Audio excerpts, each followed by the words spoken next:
melihat bahwa di situ adalah sesuatu pukat, sesuatu jala yang besar, menangkap akan ikan-ikan yang banyak.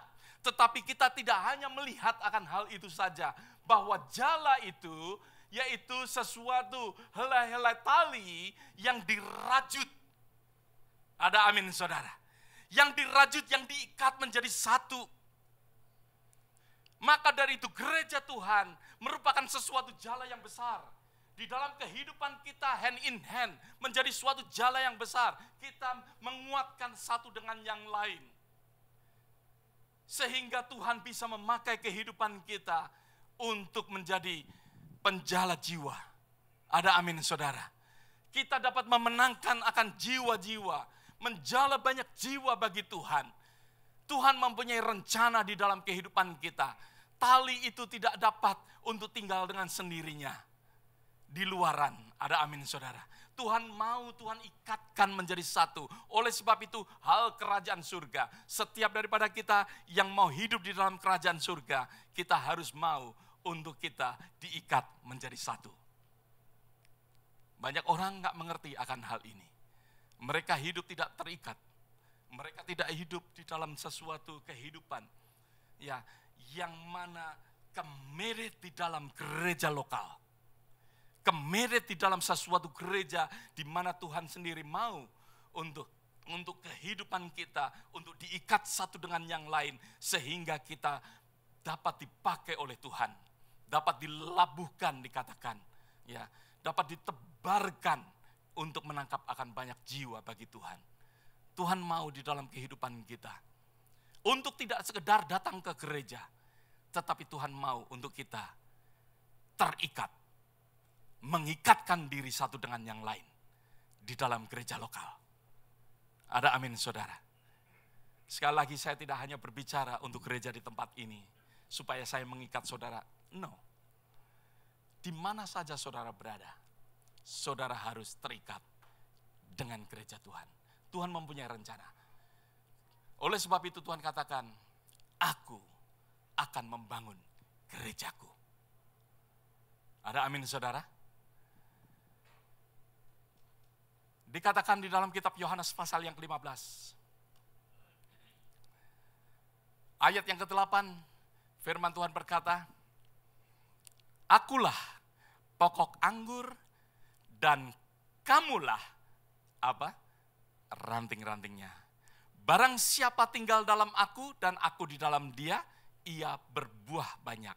Sebab di luar aku, kamu tidak dapat berbuat apa-apa. Sering orang berpikir, ya hanya kita ranting-ranting. Yang penting hubungan saya dengan Tuhan. Seringkali ayat ini kita pikirkan hanya hubungan kita dengan Tuhan. Tetapi kalau hubungan kita dengan Tuhan, Tuhan mau menyatukan akan ranting-rantingnya untuk bersama-sama di dalam kehidupan bersama dengan Tuhan. Ada amin. Tidak ada hanya ranting yang mau hidup sendiri bersama dengan Tuhan. Ranting-ranting kalau kita melihat akan pohon anggur, coba lihat. Begitu banyak akan ranting-ranting yang Tuhan pakai. Setiap ranting Tuhan akan pakai untuk menghasilkan akan buah. Banyak sekali ranting-ranting yang Tuhan kumpulkan menjadi satu. Yang nempel dengan pokok anggur. Yang mana Tuhan berkata, aku adalah pokok anggur yang benar. Tuhan adalah pokok anggur. Setiap daripada kita adalah ranting-rantingnya. Dan Tuhan mau di dalam kehidupan kita, kalau kita mau untuk menempel, kalau kita mau bersatu, maka dari itu kita mau, Tuhan mau di dalam kehidupan kita untuk menghasilkan akan buah yang banyak. Tuhan akan membuat kita untuk menghasilkan akan buah yang banyak. Kalau ranting-ranting kita mau disatukan oleh Tuhan. Kita tidak bisa berkata hanya, yang penting hubungan saya dengan Tuhan. I'm sorry. Itu bukan yang Tuhan desain. Yang Tuhan desain, oleh sebab itu Tuhan berdoa di dalam Yohanes pasal yang ke-17, di dalam doanya, biarlah mereka menjadi menjadi satu. Maksudnya harus bersatu, plak, di dalam gereja lokal. Kebenaran ini seringkali banyak sekali orang lupakan. Yang mereka lihat hanya Yesus pokok dan kita carangnya. Pikirnya, ya, saya carangnya, tapi padahal kita. Lagu sekolah minggu, kita carangnya. Bersama-sama menjadi carang bagi Tuhan yang akan menghasilkan buah. Menghasilkan buah untuk kerajaan Tuhan.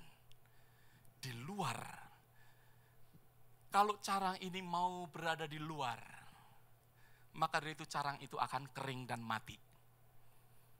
That's why Tuhan berkata, ya, aku akan membangun akan jemaatku, membangun akan gerejaku. Ya. Alam maut tidak akan menguasainya. Kalau kita berada di luar daripada gereja, kuasa maut akan menguasai kehidupan kita. Untuk kita hidup di dalam umbrella yang Tuhan sudah desain untuk di dalam kehidupan saudara berada. Tuhan mau untuk kita berbuah banyak selama kita mau ada di dalam pokok anggur yang benar. Kita berhidup bersama-sama menjadi carang-carang bagi Tuhan. Ada amin saudara. Saudara dan saya tidak hanya hidup secara sendirian. Di dalam kitab Efesus, pasal yang kedua, ayat yang ke-19. Banyak sekali ayat-ayat yang sangat mendukung dari perjanjian lama sampai perjanjian baru. Banyak sekali ayat-ayat yang mendukung kita untuk saudara dan saya diajar bagaimana kita bergereja. Di dalam zaman tahun 80-an, 80 something, banyak sekali menjamur di Indonesia. Banyak sekali persekutuan-persekutuan. Banyak sekali KKR diadakan di mana-mana. Bahkan saat ini pun saya masih melihat juga akan hal ini. Ya. Dan mereka banyak orang-orang yang tidak mengerti bagaimana hidup secara bergereja. Mereka mengalami akan jamahan Tuhan, terima Tuhan, mereka berapi-api, mereka pergi dari satu persekutuan ke persekutuan yang lain, mereka mengejar banyak sekali akan pembicara, mereka banyak sekali ke KKR satu ke KKR yang lain, hidup mereka hanya berputar-putar. Seperti orang Israel berputar-putar di padang gurun. Mereka lupa akan apa yang kisah para rasul ajarkan. Kisah para rasul ajarkan setelah mereka bertobat, mereka dibaptiskan, mereka hidup di dalam sesuatu jemaat.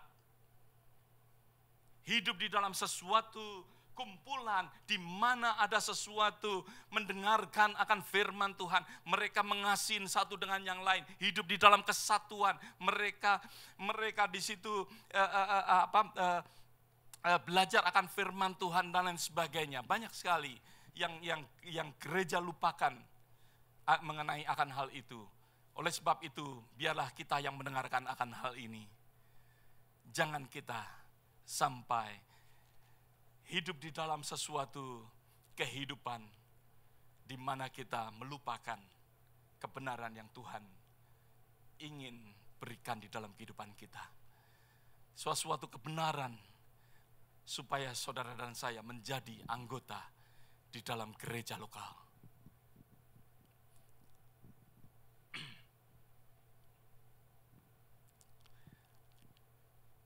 Di dalam kitab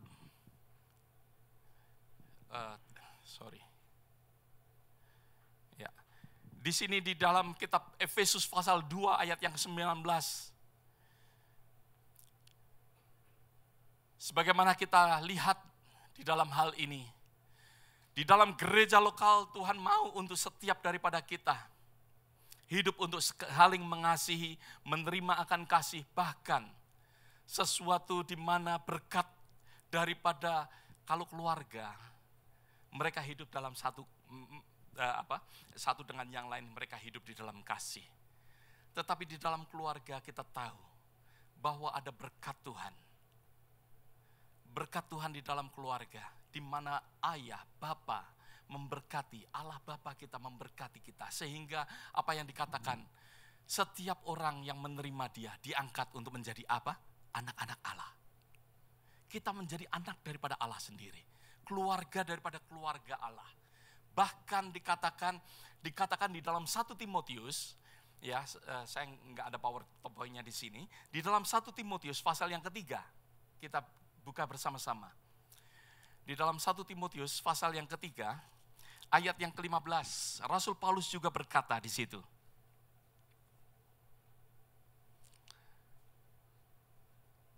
Ayat yang ke-15,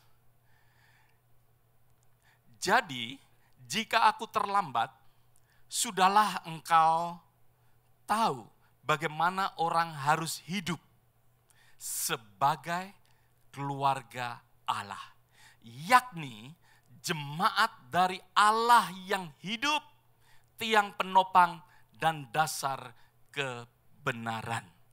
Dikatakan ya bahwa di situ orang harus hidup. Rasul Paulus berkata kepada jemaat, kepada Timotius, ya, kepada jemaat di situ dikatakan bahwa orang harus hidup sebagai keluarga Allah, yaitu jemaat dari Allah yang hidup. Dikatakan harus, ya, orang harus hidup. Setiap daripada kita.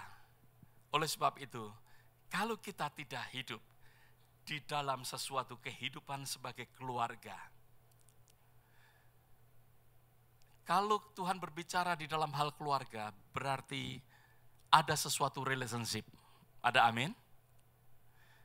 Kalau bukan keluarga, saya nggak mempunyai relationship dengan tetangga saya. Tetapi kalau saya dengan anak-anak saya mempunyai relationship. Dengan istri saya mempunyai relationship. Ada amin?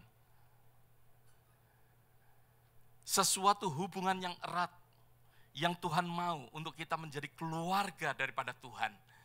Yaitu di mana di situ berkat-berkat daripada Bapa kita akan turun atas kehidupan kita. Kehidupan kita akan diberkati oleh Tuhan. Bagi setiap orang-orang yang tahu bagaimana hidup sebagai jemaat. Hidup di mana Tuhan mau untuk kita, ya satu dengan yang lain mempunyai sesuatu relationship. Bahkan di mana Mazmur, Yohanes pasal ke-10 atau Mazmur pasal 23 akan gembala yang baik. Ada sesuatu yang terjadi di dalam kehidupan saudara. Di mana pemeliharaan daripada Tuhan, perlindungan daripada Tuhan, berkat daripada Tuhan terjadi di dalam kehidupan kita. Ada amin saudara. Tuhan mau untuk kita hidup sebagai family. Selanjutnya, ya silakan. Ya, di sini satu gereja. Gereja ini adalah gereja bukan di Europe, saudara. Gereja ini gereja di Quito. Ya, di Quito, Ekuador. Gereja ini dibangun sudah 100 tahun tapi belum selesai sampai saat ini. Saya dan Markus pernah naik sampai ke atap, ya, sampai ke tingkat yang tinggi itu. Ya. Masih belum selesai, saudara. Sudah 100 tahun. Saya heran-heran. Nanti orang yang membangun, kalau bertemu dengan Tuhan, Tuhan akan geleng-geleng. Kamu kok bodohnya bukan main. I said, ya, aku katakan aku akan membangun jemaatku, aku enggak membangun gereja yang demikian. Ada amin saudara. Tuhan enggak membangun building yang demikian, tetapi Tuhan mau membangun jemaat Tuhan. Ada amin. Tuhan membangun akan kehidupan kita, meskipun tidak ada building, Tuhan tetap membangun akan setiap daripada saudara dan saya menjadi akan menjadi bangunan yang rapi tersusun menjadi bait Allah. Dikatakan Efesus pasal yang kedua ayat yang ke-21 sampai 22 dikatakan di dalam Dia tumbuh seluruh bangunan rapi tersusun menjadi bait Allah yang kudus di dalam Tuhan. Di dalam di dalam Dia kamu juga turut dibangun. Di dalam bahasa Inggrisnya ya, little bit better kalau saya boleh katakan, being built together. Being built, dibangun secara bersama-sama menjadi tempat kediaman Allah di dalam roh. Tidak heran saudara kalau dikatakan 2-3 orang berkumpul sehati, Tuhan hadir. Ada amin saudara. Tuhan mau untuk kita fit in satu dengan yang lain, seperti gambar yang tadi saya berikan. Di situ saya juga lihatkan sesuatu gambar daripada batu-batu. Daripada pembangunan, ini sekedar sesuatu ilustrasi. Sesuatu di mana Tuhan mau untuk kita sebagai batu-batu yang mana Tuhan mau susun secara rapi tersusun. Menjadi bait Allah yang kudus di dalam Tuhan dikatakan. Tuhan mau setiap daripada kita, doesn't matter what color. Setiap daripada kita nggak peduli warna saudara apa. Mungkin warna saudara hitam, warna saudara coklat, warna saudara putih. Mungkin saudara besar, mungkin saudara kecil. Tapi Tuhan mau susun kita, rapi tersusun, menjadi bait Allah yang kudus. Ada amin saudara.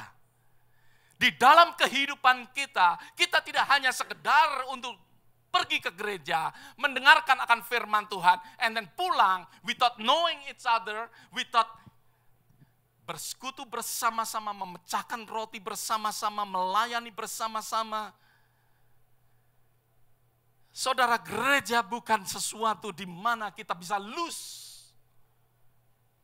Tetapi Tuhan mempunyai sesuatu rencana untuk membangun akan bait-Nya yang kudus.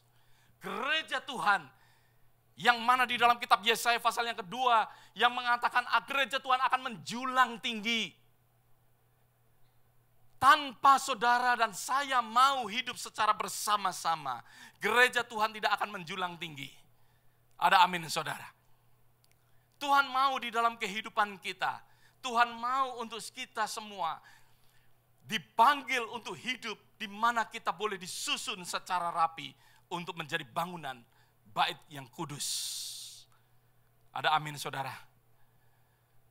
Di dalam kitab Efesus pasal yang keempat, ayat yang ke-16. Dikatakan daripadanya lah seluruh tubuh yang rapi tersusun diikat menjadi satu. Daripadanya lah seluruh tubuh diikat menjadi satu oleh pelayanan semua bagiannya. Saya garis bawain. Pelayanan selain diikat, setiap daripada kita sesuatu gambaran daripada tubuh, di mana ada rambut, di mana ada mata, di mana ada hidung, kuping, gigi, ya. Banyak sekali yang kita bisa lihat di sini. Kaki dan lain sebagainya. Sesuatu bagian daripada tubuh. Tuhan katakan di sini dikatakan bahwa seluruh tubuh yang rapi tersusun diikat menjadi satu.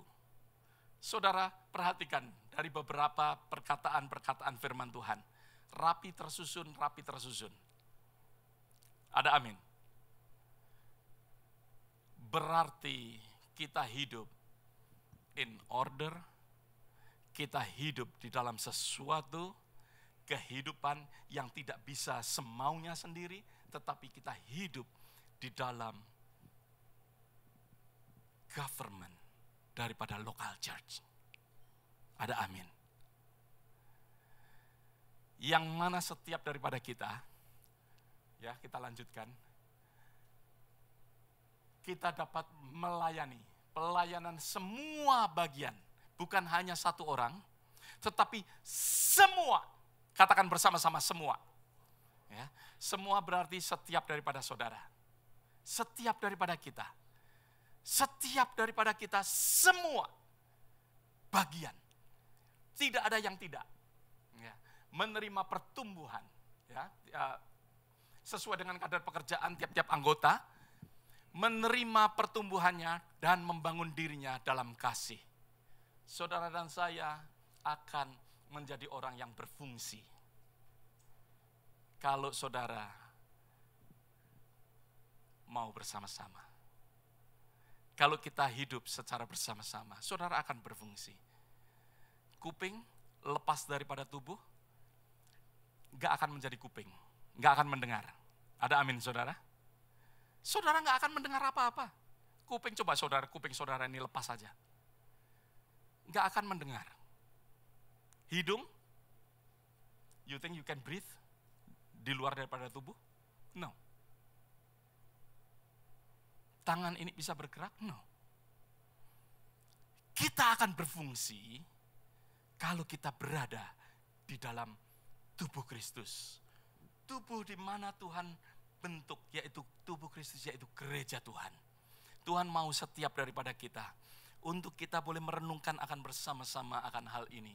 Kalau kita tidak merenungkan ataupun kita tidak melakukan akan hal ini, ya, apa yang akan terjadi? Saya ingin katakan, yang terjadi yaitu, ya, tanpa saudara, tubuh Kristus dan gereja Tuhan tidak komplit dan tubuh itu akan menderita.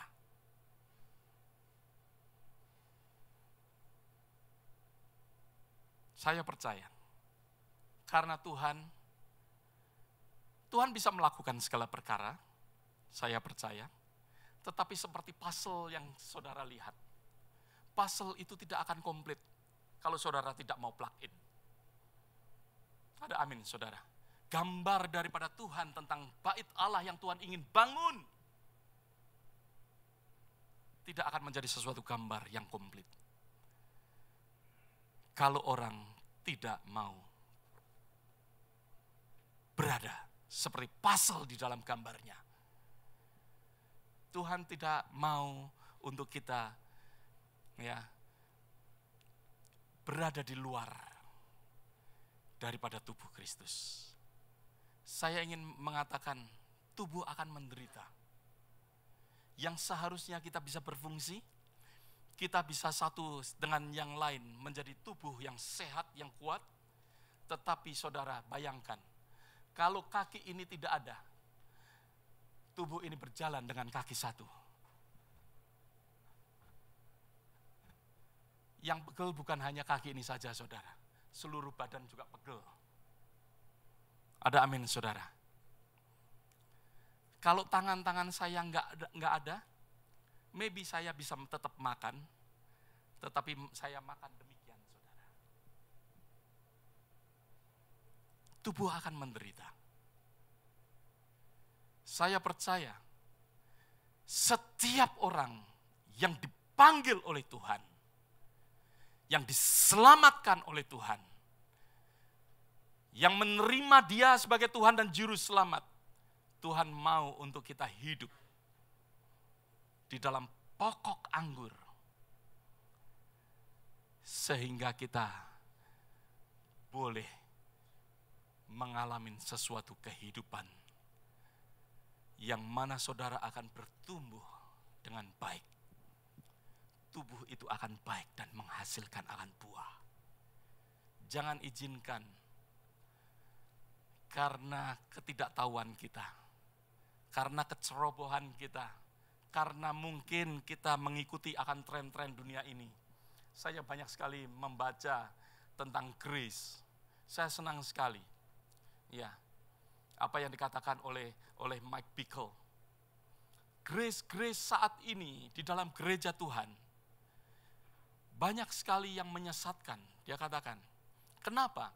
Karena grace yang mereka ajarkan adalah grace yang justru menutupin akan kebenaran firman Tuhan.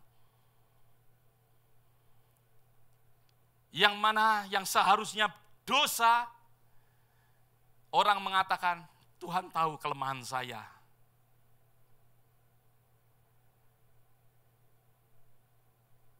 Memakai akan grace daripada Tuhan untuk menutupin. akan dosanya. Banyak sekali grace-grace yang saat ini terjadi. Dengan berbagai macam alasan, sehingga kebenaran akan firman Tuhan tidak terjadi di dalam gereja Tuhan. Biarlah kita melihat akan grace, yang mana grace membawa sesuatu repentance, grace yang membawa kehidupan. Ya, grace yang membawa kita di dalam kehidupan bersama dengan Tuhan, di dalam legal position kita, posisi kita sudah bersama dengan Tuhan, dengan kasih karunia, dan kita grace yang mana berjalan bersama dengan Tuhan. Hidup di dalam berjalan. Oleh sebab itu di dalam perjalanan kita, Tuhan mau kita ada di dalam gereja Tuhan. Ada amin saudara. Hidup di luar tubuh Kristus atau gereja Tuhan, maka saudara dan saya akan kering. Saudara akan kering dan mati. Yang terakhir, Tuhan mempunyai rencana di dalam kehidupan saudara, dalam tubuh Kristus, ataupun gereja lokal. Tuhan mempunyai sesuatu rencana. Di dalam kehidupan kita, jangan kita pikir bahwa, well, I don't know. Tuhan rencananya apa ya? Aku nggak bisa apa-apa ini. Tetapi saya percaya, dengan apa yang saudara punya pada saat ini. Kalau Allah bertanya kepada Musa, Musa, apa yang kamu punya? Apa yang kau pegang? Tongkat Tuhan. That's it. Meskipun tongkat, Tuhan akan pakai. Apa yang saudara punya? Tuhan akan pakai. Tuhan mempunyai rencana di dalam kehidupan kita. Melalui di mana Tuhan memberikan tempat, yaitu keluarga daripada Allah, gereja Tuhan, untuk kita hidup dan bertumbuh secara bersama-sama. Ada amin saudara? Biarlah setiap daripada kita boleh kita merenungkan akan hal ini, sesuatu pengajaran yang saya berikan untuk membuat saudara dan saya hidup di dalam kebenaran. Ya, kebenaran akan firman Tuhan, kebenaran bagaimana kita hidup sebagai gereja Tuhan. Ya, banyak orang seperti saya katakan, banyak orang pergi ke gereja tetapi tidak tahu bagaimana mereka bergereja. Banyak orang mengerti, mereka pergi ya, mendengarkan akan firman Tuhan tetapi mereka tidak tahu bagaimana Tuhan mempunyai rencana di dalam kehidupan mereka. Mari kita berdoa bersama-sama.